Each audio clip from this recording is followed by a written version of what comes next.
வணக்கம் உறவுகளே, மதுரையிலேருந்து நான் கிருத்திக் சாயம்மா. இன்றைக்கி நம்ம என்ன பண்ண போகிறோம் அப்படின்னா பூரி குருமா தான் வைக்க போகிறோம். பூரி குருமா செய்கிறதுக்கு வந்துட்டு தேவையான பொருட்கள் என்னென்னு பார்த்துக்கலாங்களா?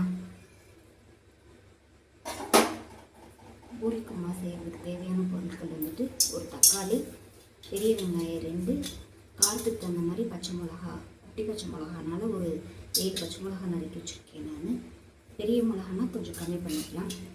3 பல்லு பூண்டு குட்டி குட்டியாக நறுக்கி வச்சுருக்கேன். கருவேப்பிலை ஒரு கொத்து, கொத்தமல்லி கொஞ்சோண்டு, உருளைக்கிழங்கு 2 உருளைக்கிழங்கு வேக வச்சு மசிச்சு வச்சுருக்கிறேன். 2 ஸ்பூன் கடலை மாவு, மஞ்சள் பொடி, பெருங்காயம், உப்பு, அவ்வளோதான். இப்போ வந்துட்டு நம்ம தாளித்து விட்டுறலாங்களா? 12 பச்சை. இப்போ பாத்திரம் வச்சு பாத்திரம் காஞ்சிருச்சு. இதில் வந்துட்டு நம்ம ஒரு 3 ஸ்பூன் எண்ணெய் விட்டுக்கலாம்.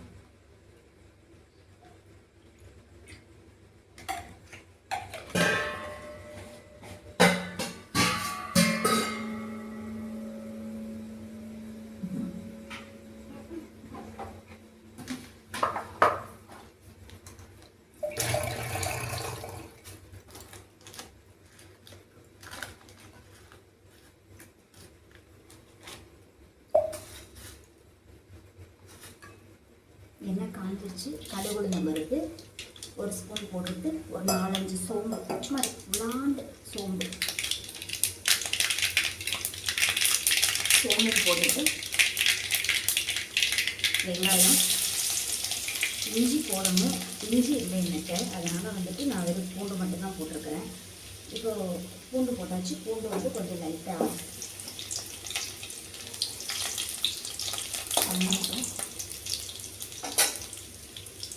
பெரிய வெங்காயத்தை போட்டுடலாம்.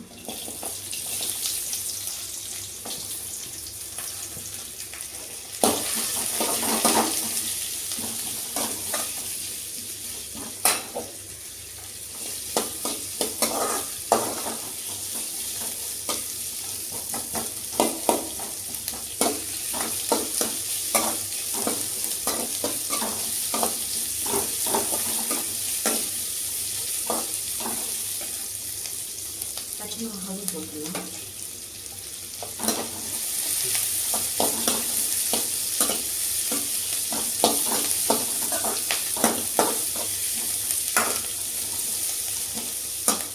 கருவேப்பிலை, கொத்தமல்லி 2 சேர்த்து போட்டுருவோம்.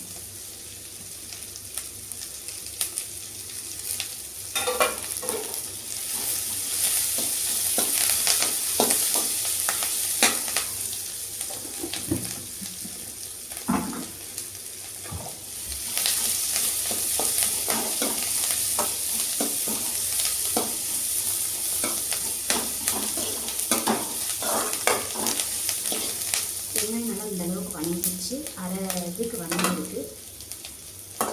இப்போ தக்காளி சேர்த்துடலாம்.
தக்காளி, பூண்டு, வெங்காயம், பச்சை மிளகா இது போட்ட எல்லாமே நல்லா வணங்கிடுச்சு. இதில் வந்துட்டு நம்ம உருளைக்கிழங்கு சேர்த்துருவோம்.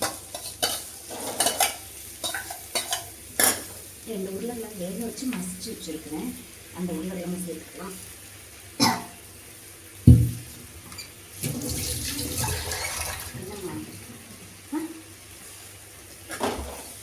போட்டு இதையும் நல்லா வணக்கி விட்டுருவோம்.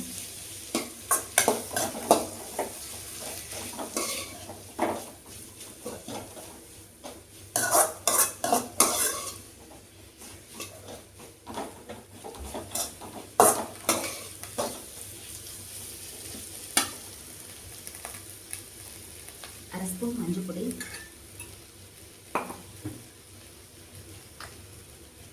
பெருங்காயம் வந்து ஒரு 1/4 ஸ்பூன் அந்த மாதிரி போட்டு அதே எல்லாத்தையும் நல்லா வதக்கிடுவோம்.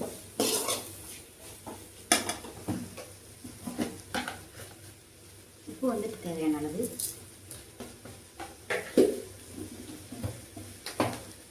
சேர்க்க வேண்டிய எல்லா மசாலாக்களும் எல்லாமே சேர்த்தாச்சு. இதை அப்படியே நல்லா வதக்கி விட்டுட்டு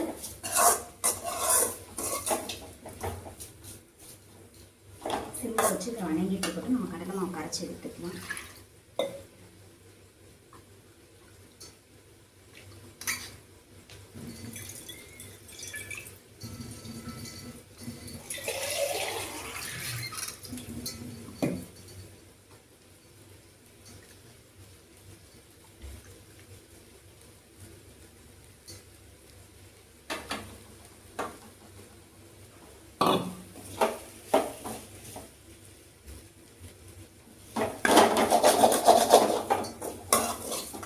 வணங்கிடுச்சு. உருளைக்கிழங்கு, தக்காளி, வெங்காயம் எல்லாம் சேர்த்து நல்லா வணங்கியாச்சு. இப்போ அது கடலை மாவு சேர்த்துருவோம். நம்ம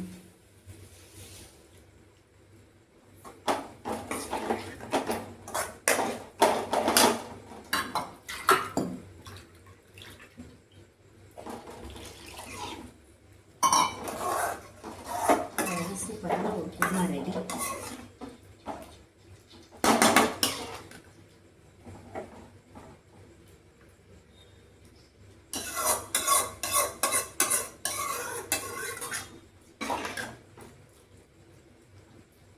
அவ்வளோதான்.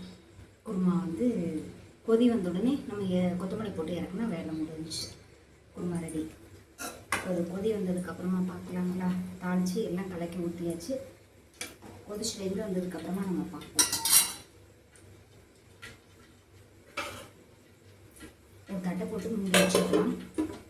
அது நல்லா கொதிச்சு வெந்ததுக்கு ஒரு 5 நிமிஷம் அந்த கடலை மாவு வாடை போனோடனே நம்ம எடுத்து பார்க்கலாம் எப்படி இருக்குது அப்படின்ட்டு. அவ்வளோதாங்க. கொதி வந்து அந்த பச்சை வாசனை போய் அந்த குருமா வாசனை வருது. இப்போ எடுத்து பார்க்கலாம்.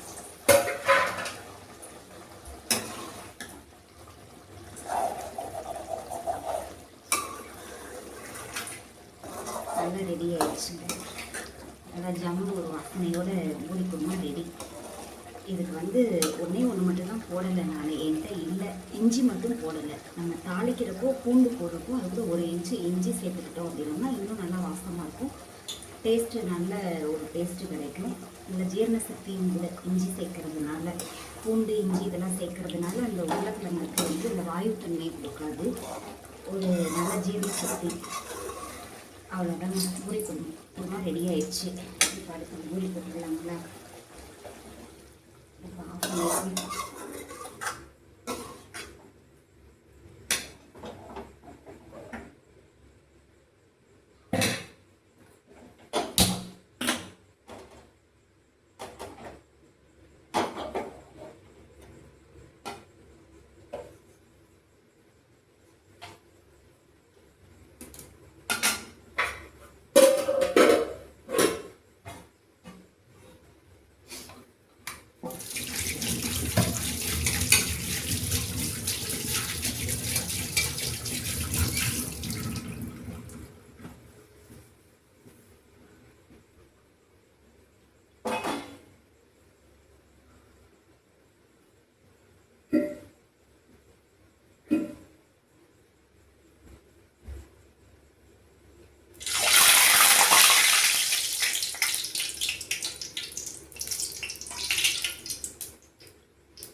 காஞ்சிருச்சு. நம்ம இப்போ பூரி போட்டு எடுத்துருவோம்.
அவ்வளோதான் பூரியும் ரெடி ஆயிடுச்சு, குருமாவும் ரெடி ஆயிடுச்சு.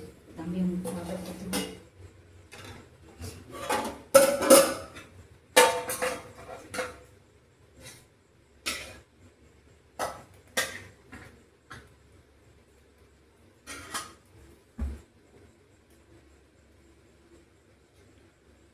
அவ்வளோதாங்க. பூரியும் ரெடி, குருமாவும் ரெடி.